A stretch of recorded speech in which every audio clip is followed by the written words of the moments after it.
good to have you, Raghu, with us. Can you hear Raghu? Yeah, I can hear you. Can you hear me? Yes, yes, Raghu. Yes, Okay. very clear. Raghu, before we can start, just to have your introduction. Thank you so much for taking your time besides the busy schedule. I know that like how busy is your schedule is. Good to have you with us. It's really great to have people like you. So I'm sure that the session is going to be with insightful learning for rest of the people who are there in the audience now. Welcome, Raghu sir. This is Partho Ganguly. Hi, Partho. How are you? I'm Pleasure. Good to be in this conference. I have found a lot of new learnings. But do I begin? How do we start?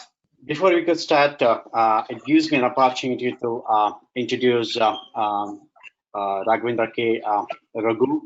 Raghu is a Senior Vice President and Global Head HR, Infosys BPM. Raghu has more than 3 decades of experience in HR as a diploma and honors in diploma honors, and then in MSW. And also advanced management program from IIM and Infosys Global Leadership Program from the Graduate School of Business, Stanford University. And Raghu has been a regular speaker in many of the professional forums, and a lot of people heard him so many times, and also contributed many of the articles and in journals and publications.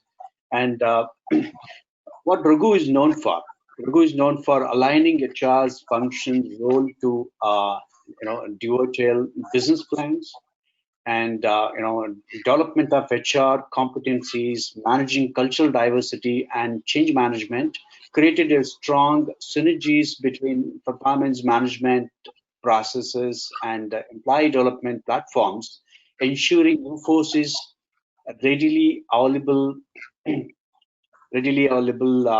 internal talent pool to meet the current and future business scenarios and challenges, and anchored numerous initiatives in developing HR strategies. So great to have today. Raghu is going to talk about gig and contingent workforce. This is something that essential for us, and I see that most of the organizations are going to have contingent workforce and also gig. This is something that going to be a new model to have the fit organization. The organization is not really getting into this mode. If they are getting into FT, full of FT model, they end up becoming fat organization. So here we have Raghu, Senior Vice President and Global Head of HR of Infosys BPM. With this, I hand over the control to Raghu. Raghu, over to you. Let me give you the access where you can run through the presentation. Sure. Hello. Yes, sir. Yes, Raghu. Yes. Yeah, it is. Okay. Fantastic. Okay. Great. I know it's been a unique conference with lots of global thought leaders, industry practitioners. I'm sure people across multiple forums, organizations have a good understanding of what it is. What I'm going to speak about is a perspective which I believe is critical in terms of the basic understanding. And today, I think, is what will keep organizations afloat. And especially when we are moving across multiple challenges. And therefore, the need is to ensure that what we do, how we do, and most importantly, why is it we need to move into this gig and contingent workforce regimen, which will make a huge difference. All this time, when we are talking of digital disruption, people were talking about the future is here, it will change the landscape, jobs will change, but it always appeared extremely distant. All of us were comfortable in our own area of operations, and changes was only incremental.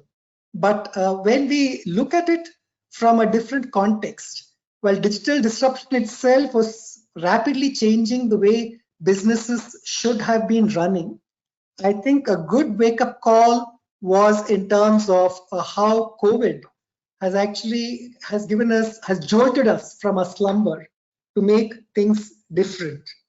Because for me, the way I would look at it is, especially where we are in the VUCA world, the idea is to ensure that we don't get bogged down from what the disruption has created, especially from an India context.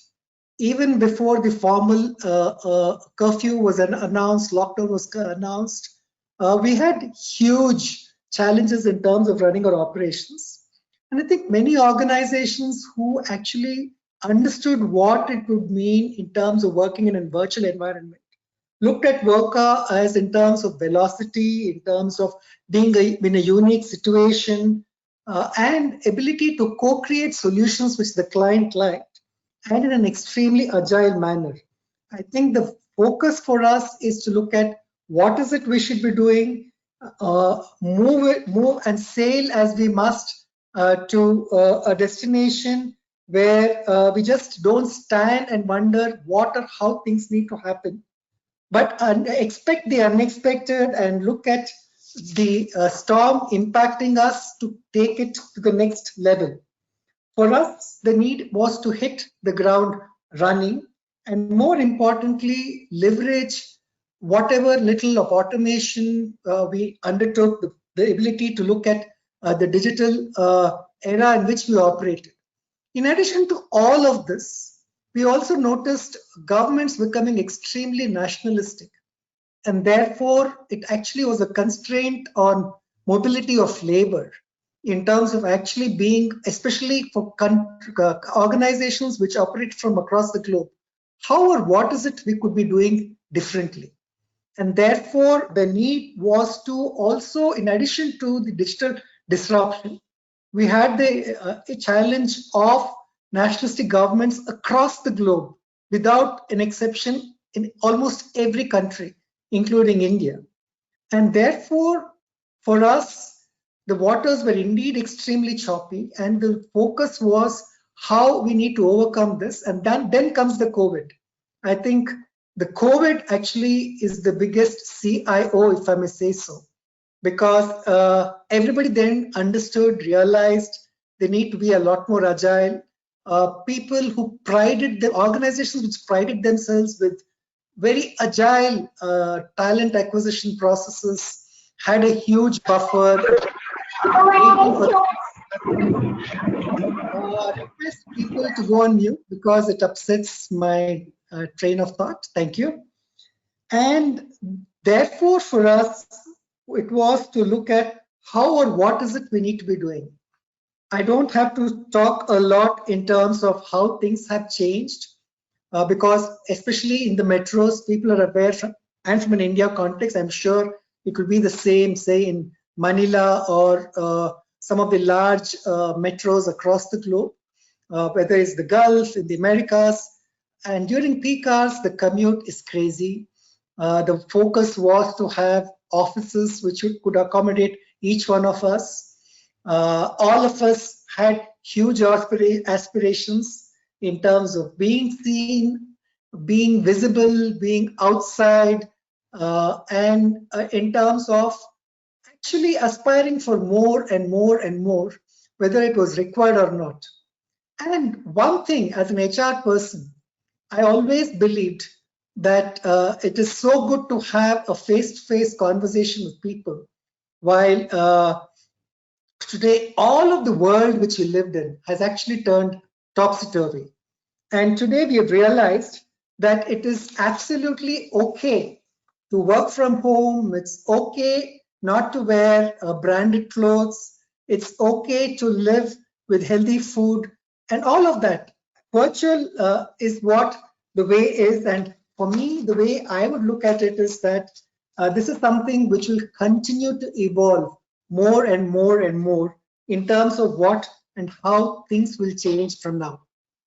And while business models, economic activity, organization business models, all are changing, I think for us from an HR context, how or what is it we should be focusing a lot more is our biggest challenge. Increasingly, the focus, if I look at when I talk about optimizing workforce and productivity, all corporations without exception, from India, if I have to talk of India, those who understand Hindi would actually know of the movie called Kayamat Se Kayamat Tak. QSQT is what it was known as. For me, QSQT, as till about a couple of years ago, was the movie. It's an iconic movie, but now it is Quarter Se Quarter Tak. What I would like to say here is we are assessed in terms of how we performed in terms of our own business metrics, our profitability, our ratios, and therefore the focus is, especially when everything is becoming digital, we have a huge workforce. What is it we need to do in terms of talent which is without work but on your roles? All of this, I think, is impacting us tremendously. And therefore, as organizations, are we looking at what is it that is happening? What is it that is changing? How is it we need to leverage and take things forward in terms of making a difference? Because no more, while all of us in multiple HR events, conferences talked about HR is just an aggregator and how do we overcome, how do we be seen as strategic, how do we be seen as a partner, a consultant, and have a seat in the table. I think more than ever in the past. Today, if we do not understand these four contexts of all of what is available and leverage what is available, whether it's in terms of technology, whether it's in terms of the multi-generational, multi-ethnic workforce that is there and is available, and increasingly in the gig world, do we then leverage on talent which otherwise could not have worked because of location constraint, because of family challenges, because of people by legislation getting retired? How are we leveraging 5 generations of workforce to meet our business goals? And the contingent workforce management and gig, I think, is an answer for us in terms of how and what is it we should be doing differently. Because the business landscape has completely changed. Increasingly, even before COVID, people were talking of the gig economy, and therefore the need for us is to leverage multiple availability of workforce that is available, and without taking on the costs, permanent costs, or in terms of large real estate, or in terms of owning huge IT infrastructure, because everything is now available on the cloud. And that's what is aiding or pushing, whichever way you want to look at it, from a gig context. And that's what, for me, is the gig and the contingent workforce management that will come into play. And therefore, for us, how or what is contingent workforce? Is it something which is very new? Is it evolved over a period of time? Or is it something which, as HR, now we need to increasingly rely on? Because ultimately, with the rapid change of technology that is happening, what we were good at probably may not be of that much use or criticality, and therefore the shelf life of what we know or excelled in will be of little use.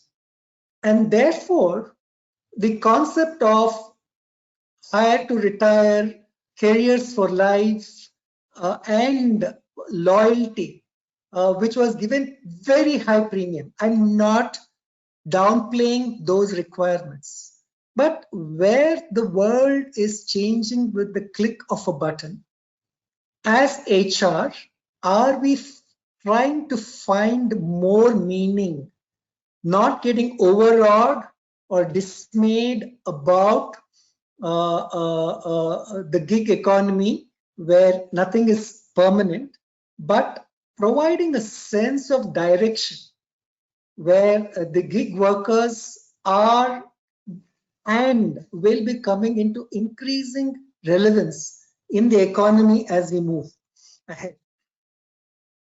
And therefore, are we looking beyond just employee engagement?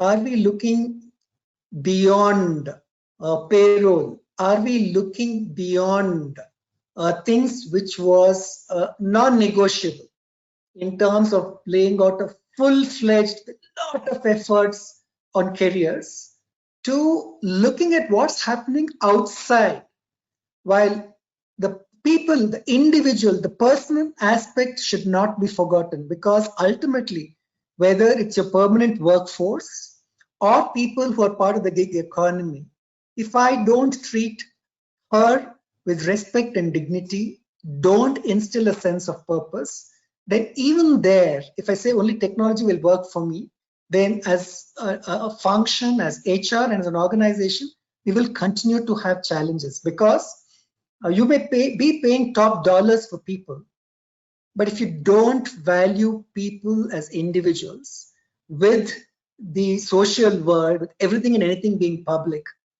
very few people want to work with you and be part of the new work ethic and environment in which we operate in. So these visuals only talk about how from being a labor class where everything was to be done by hand, people were burdened with a lot of expectations, to for people working anywhere, any place, anytime. That's the way the world is moving. So it need not be in a place, in an office, but at the comfort of your house, at a beach resort, or wherever a person would like to work in. In the past, especially for companies which had large operations, large offices, we would always request, expect, insist people have to come to work every day, and therefore our ability to leverage on true and real and specific talent would always have been a challenge. I know, for example, even for low-end work, for example, in our industry, I know people from, say, Mangalore are extremely intelligent, good communication skills, have succeeded wherever they've gone, but they would not want to leave that place because of family, their own properties, other interests. So I would lose out the complete set of people for working out of Bangalore or Delhi or Chennai or wherever, and just not restricting it to within a country. Even in a global context, if I believe a certain geography had a center of excellence, then in the past I could not have hired or utilized the services. But in the gig economy, I can tap that skill wherever. And therefore, when I talk to the global consulting firms, whether it's EY, Mercer, BCG, or whoever, they talk about that how is it you can go global, focus on what are the core company values, and look at what is it that we need to localize so that they come into play. Look at flexibility, look at attitudes of people, more importantly, the organization. How flexible are we to manage this contingent workforce in terms of what and why and how? Demographics, I don't have to talk a lot more, but in terms of also as HR, how digital are we? How technological savvy are we for us to understand what is required from running the business? So the focus is, as HR, are we keeping our eyes, our ears, our brains open? COVID was for us a great wake-up call in terms of reinventing or reorienting our way we work, the role of technology, Today, information is available with the click of a button. How open are we for new ideas and not get dogged by something being a holy cow? And more importantly, information overload, because that information overload is equally dangerous as having no information. And our ability to sift through it as HR actually will play a very significant role in terms of how and what and where and why. So in the gig economy, are we doing enough in terms of reorienting our own organization's ability to get things moving, our ability to leverage newer opportunities that come to us, not bogged down in terms of location, in terms of, and relook a lot more. If a person is working from home, are we also looking at, in the past, facilities available only when you come to work, versus how is it we can enable the plug and play model irrespective of where the person is. All I can talk is, especially in an industry like ours, where we are bound by four walls like a country or an embassy, where once a person goes inside that particular workspace, suppose, just for example, say an international bank is our client and we service them. Though they may be operating in the Infosys environment, but even if I want to go into that office where my employees are working, I should have prior permission. I should leave my mobile phone outside. I should be accompanied by a senior authorized person who will escort me in. And then when I enter that workspace, I will actually be seeing how the insides of that organization is and not what Infosys is.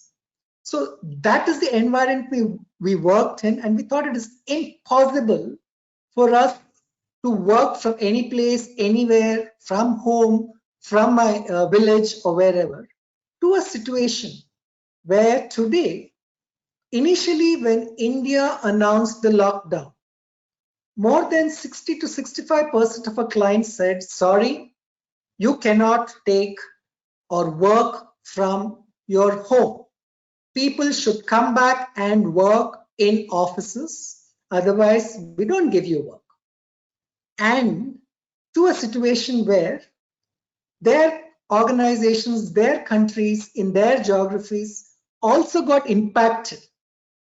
They were forced to work from home and mindsets started to change. And then gradually, of course, your MSAs, your contracts, your agreements, your compliances all have to be in place. But today, close to about 97% of our employees are enabled and are working from home, which was unthinkable. So whether it's in terms of your login time, whether it's in terms of whatever, rest time, your need to maintain confidentiality, and all of that has come to play. So if that is the why I'm trying to bring in this is, one, gig, COVID, two, technological disruptions, and three, the constraint of having large workforces at office is removed. And therefore, now we can, as HR, it's actually a great opportunity where your businesses would fire you for attraction, for hiring, for deployment, and for retention, to a situation where, based on a program, based on a project, based on a contingent initiative or activity that needed to happen, we now can play in the big world in terms of what, where, why, and how, and actually leverage on making this happen. So what was initially traditionally seen as contract labor moved into subcontracting, moved into temporary workers, moved into on-demand, to gig working. And generally, While contingent workforce management, from my context, the experts may have a differing point of view. Contingent workforce management for me is more internal for the organization, to look at how we leverage the availability, how we manage, how we look at productivity, how do we look at meeting and exceeding customer requirements while meeting all the compliances that is required at one end. That is what contingent workforce management is all about from my context. The gig is more, for me, from my understanding, is more individual. It gives independence to people who are not wanting to get bound. While everybody talks about the millennial, for me, it could be a housewife.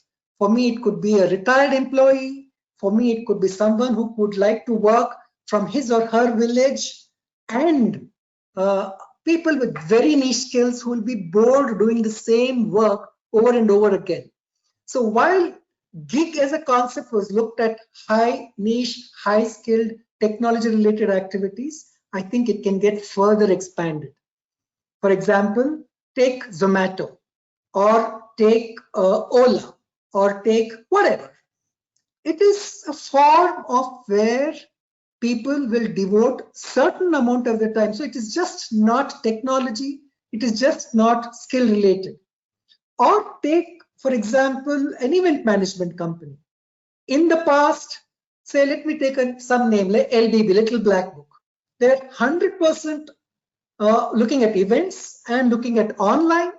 But today, sitting in homes, they're connecting using specialists, people from diverse workforces, organizing events, getting things moving, getting families together.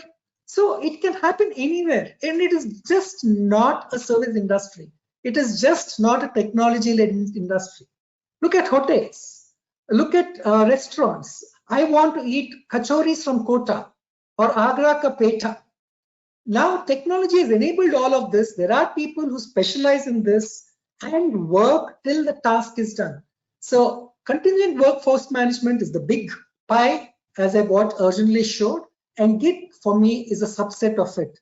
And to make it work, how agile, how fast, how are we able to create newer solutions? Today, we see everybody talking of the flattening of the COVID curve.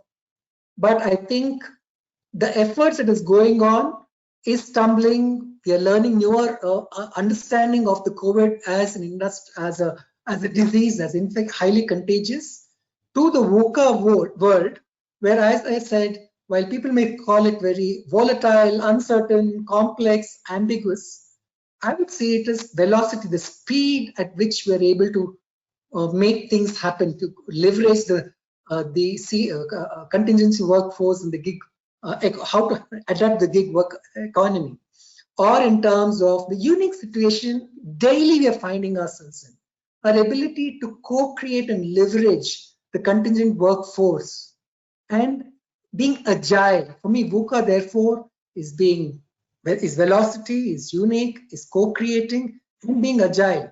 And that's how the faster we embrace the contingent workforce system of managing a workforce and encourage gig working, the better it is for us as an organization, and more importantly, our own relevance and coherence as HR professionals.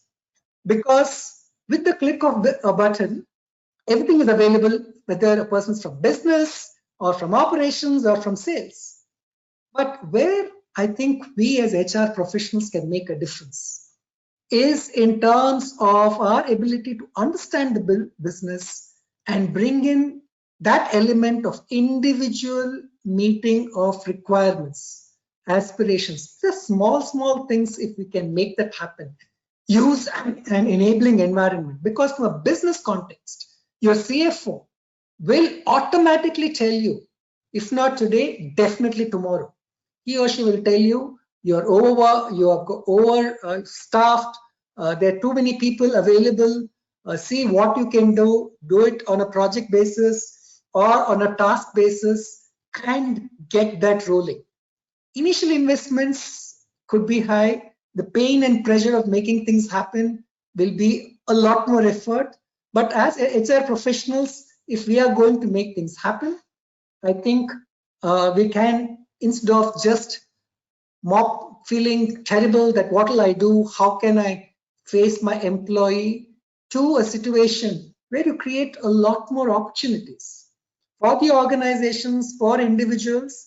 And I'm not saying that everybody, I'm sure when changes happen, there's certain people which will have some problems, but to the large majority, it's their own agility and ability which will make a huge difference. For us as HR professionals, I think we should see it as an opportunity, relook at your entire working environment in terms of your policies, in terms of your processes, in terms of our ability to be compliant.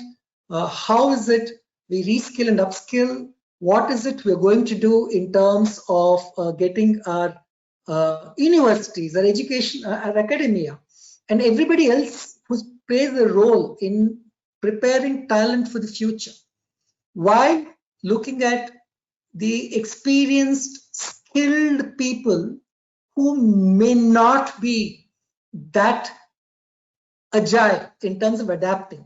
So how are we enabling that in our entire approach is where I would look at in terms of making things happen. And COVID is just a wake-up call. Even before COVID, all I can tell you is this aspect, ability to manage the contingent workforce, the gig economy, was already onto us. It is for us now to see how or what is it we need to be doing differently. And that for me will make the biggest difference. And that's why as HR professionals, while in the past, I don't know whether it was okay, but it was accepted that you take care of your employee, and we're so internally focused, our policy, our benefits, our ability to retain, train, and have good employee retention, where the only focus, and we were say, people said, wow, fantastic. But our role will become that of a teller in a bank if we don't adopt and see like how the ATM and today the online Paytm all have made a huge difference. So the question is, are we keeping our ears to the ground, keeping our minds open, and take this forward is what and how we need to focus on. So if I have to sum up, ultimately for us, the focus is to look at what is the change in the business model, how is it we should and be looking at the different talent pools that are there, be a lot more savvy on two things. Because as HR, we believe that we have the ownership of talent, of people, of emotions. That I'm not even getting into that space because all of us know that. For us, we need to be proficient in two things. One, be number savvy. In the previous conversation, somebody asked a question on talent analytics, our ability to predict both in terms of talent, in terms of a business, in terms of the direction the world of business is moving into at one end.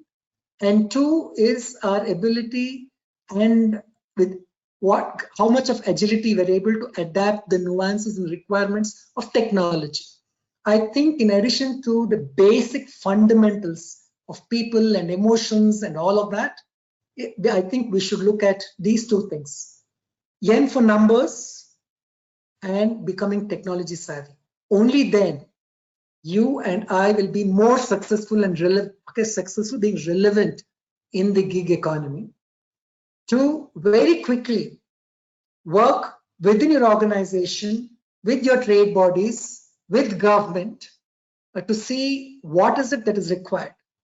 Because many of the European countries today also already have many work from home compliances that need to be followed. While it is within that limited context, adhere to very strictly.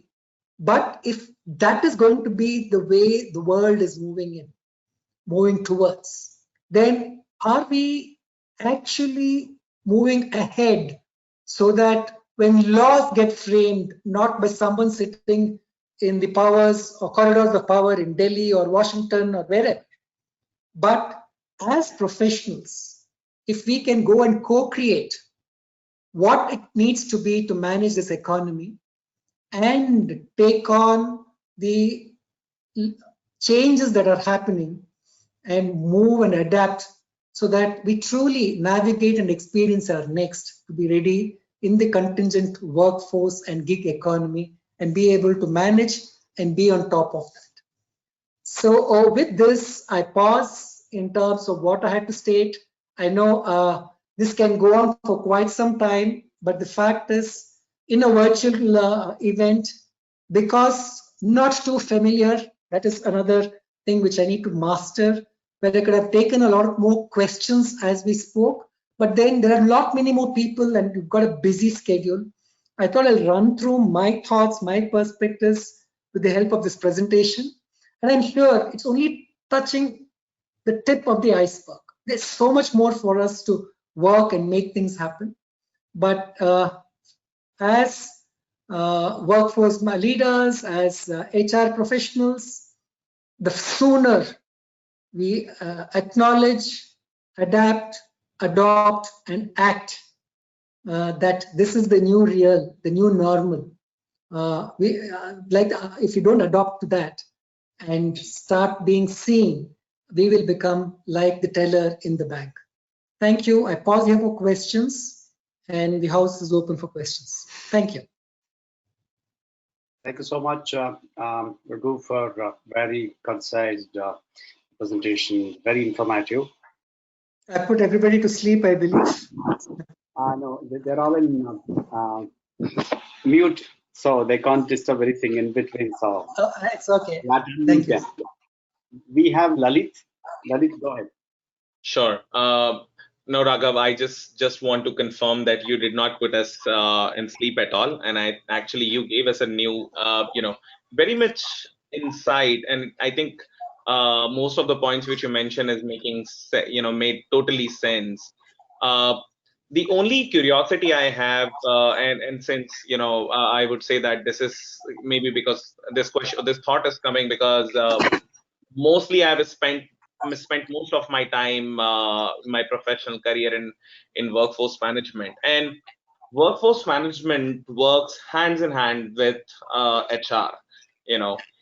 At the same time, we also find ourselves, in a middle of a finance situation, right, where we at one side where we are, very much focused on emphasizing on employee satisfaction, giving flexibility to them, giving more empowerment to their day-to-day routine job, and at the same time we have to find balance into cost and revenue and P&L management, which I would like to ask. I mean, for the new startup organizations, and feel free to add here that for the new startup organization, if we ever have to set up a workforce management function per se, where do you think the function would make more or would add more value to organization if it would roll up either to HR or to finance?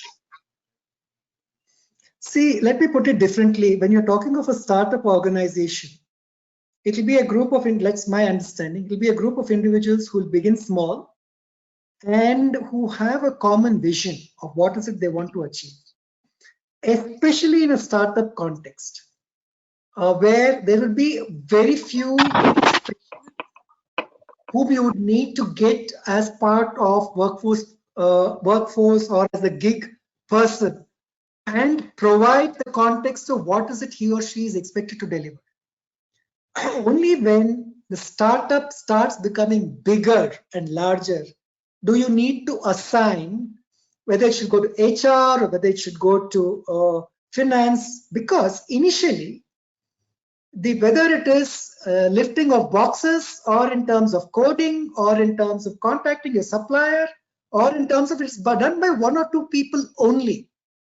So, and in many, not only in a startup, in many small organizations, you will have the HR and finance and admin all being played by a single person. Only when it gets scale, then you decide who handles what. All I'm trying to tell here is, because I've been an HR practitioner now for almost 35 years, and apologies to all the HR folks in this conference, most of us don't want to get into numbers, don't want to analyze too much in terms of prediction into the future, and give comfort to business leadership that this is how things will happen. So either the finance guy should have his or heart in place, or the HR guy should have a head which will rule or will guide, will get guidance from the heart. So there's no right, or say it should be a finance guy or an HR guy. Since I'm HR, I strongly advocate all HRDians to have that two things which he or she should be focused on. My expectation is from an HR, the softer aspects, the behavioral aspect, the emotional quotient is already there to be go, look, leverage, work on numbers, leverage on technology. And I'm sure the HR guy will be very successful there. But to say, should it be with finance or with HR, I think it's the individual who can make that difference. That's how I would look at it. Okay. Okay. Thank you. Thank you, Raghav. That's the only thought I had. So thank you. There are some questions in the chat window. So can you read that out for me, please? Yeah. Yes. There's one person asking about analytics, how analytics really leads to the business performance, and also, people analytics leading to the business outcome and business performance. Sure. See, in the past, analytics was only MIS of what or how things moved in the past. I think analytics, and more so talent analytics, will come into play when I try and make sense of the data of the past to predict the future. That's how, for me, analytics will play a significant role. Because especially in service organizations, and it is becoming true to most other sectors too, people costs continue to rise very heavily. So if I can make use and leverage the numbers or the MIS of the past, look at various patterns, look at trends, and be able to project it into the future, then that will play a significant role. All I can tell you, I can share a few instances of what I do in terms of talent analytics. Every batch of people who join my company, Infosys BPM, has to go through training in Mysore for about 3 to 4 weeks. And it is a huge, whether he or she gets hired in Jaipur or Pune or in Chennai or wherever, that person is expected to travel to Mysore, stay in our campus, and then be posted to the location of posting. The IT arm actually gets people to be trained, housed and trained there for 4 to 6 months. But from a BPM context, we make people stay there for 3 to 4 weeks. Having said that, when we were looking at costs as a consideration and how to make it more efficient and bring down the cost, my CFO said that Mysore is a waste. It has its wow effect, but we can do whatever is done in Mysore in the location of posting where a person is hired. And as HR in the past, very early on, I'm about now almost 12 years, very early on, this was a then CFO, who told that, Raghu, we should stop Mysore because we need to this is just extravagance. And then what I told the CEO and the executive council, for which I'm part of that council, I said, give me 3 months and I will prove to you that why Mysore as an experience, as an orientation, as an induction and training is critical. And then if I'm proved wrong, then we can close down Mysore training for our employees. With every successive, people join on a weekly basis, and at any given point of time from a BPM context, there'll be about 400 to 500 people always there. Today's is different because of lockdown, social distancing. We have temporarily closed Mysore, but I'm talking of an instance of where analytics played a role. And for each of these locations, we put a pilot group where they did not go through Mysore. And then I predicted the people who stayed, who went through Mysore versus people who did not go through Mysore in terms of retention, in terms of performance, in terms of growth. And with the model with which we work, because we had enough and more data, because of business contingencies, we allowed people to join the location of posting directly. And the trend was people who joined directly performed a lot less effectively, and our ability to retain them was a lot lower. The churn of those employees were higher. But these were disparate data across multiple locations. So we did it and I had an idea in terms of what it would be. And today, when I put out the results and predicted the person's growth, it actually mapped with the hypothesis that it is more beneficial for us to go through Mysore training. So that's one example of what I'm talking about. And this can be extrapolated across. So when we talk of talent analytics, with existing data, build models, what if, and predict how things will change, whether it's in terms of attrition, retention, performance, growth, mobility. It could be anything which we can work on. And that's how, for me, analytics for us as HR becomes extra critical. Thank you. Thanks, Raghu. So much. I don't see any more questions as of now. If there are any questions, I will pass on to you. Probably we can address that in the next session when you're joining for the panel discussion.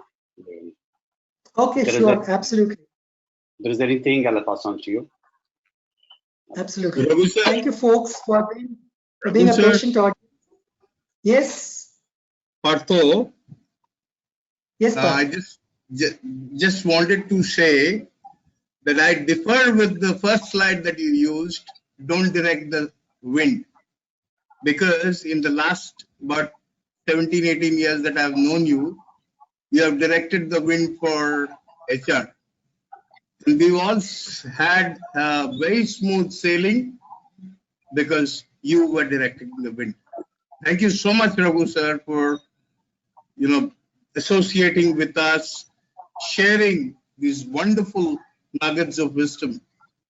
And I'll forever remain grateful to you for directing the wind. God bless you, sir.